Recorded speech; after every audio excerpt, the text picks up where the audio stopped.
wala silang Merry Christmas. Before Christmas, makukulong na sila. Ikalawang linggo ng Nobyembre nang sabihin niya ni Pangulong Bongbong Marcos kasabay ng paglalahad sa pagbibigay ng update sa mga naging hakbang ng pamahalaan sa flood control scandal. May mga nakasuhan, sumapit at lumipas ang Pasko, pati ang bagong taon.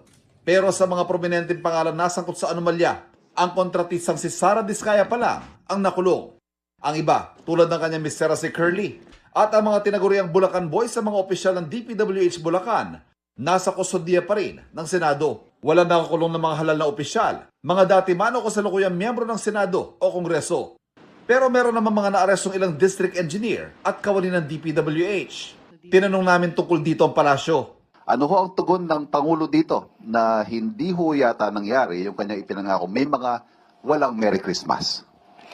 Wala naman siyang binanggit kung sino ang pangalan. Pero tandaan natin, sa higit na 4 na buwan, may mga nakulong, may mga warrants of arrest na na-issue, may mga nagtago, mayroong nakikipag-usap at nagsisettle at ibinibigay, rather restitution, isinusole ang karamihan sa kanilang mga kickbacks na hindi naganap, never nangyari sa anumang administrasyon.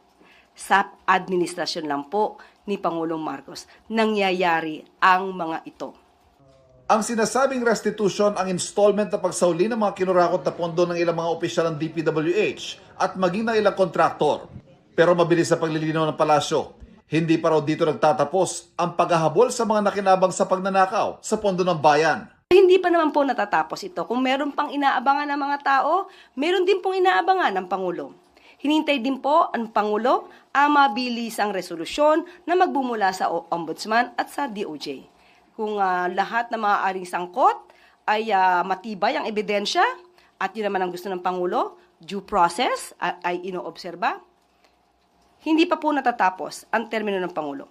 Marami pa po ang mangyayari at magaganap.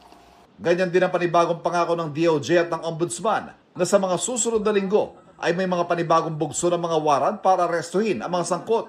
Na magsimula ang investigasyon, pangunahing tumutok dito ang Independent Commission for Infrastructure o ICI. Pero sa ngayon, iisa na lang ang natira sa mga orihinal na itinalagang opisyal nito, ang chairman na si dating Supreme Court Justice Andres Reyes.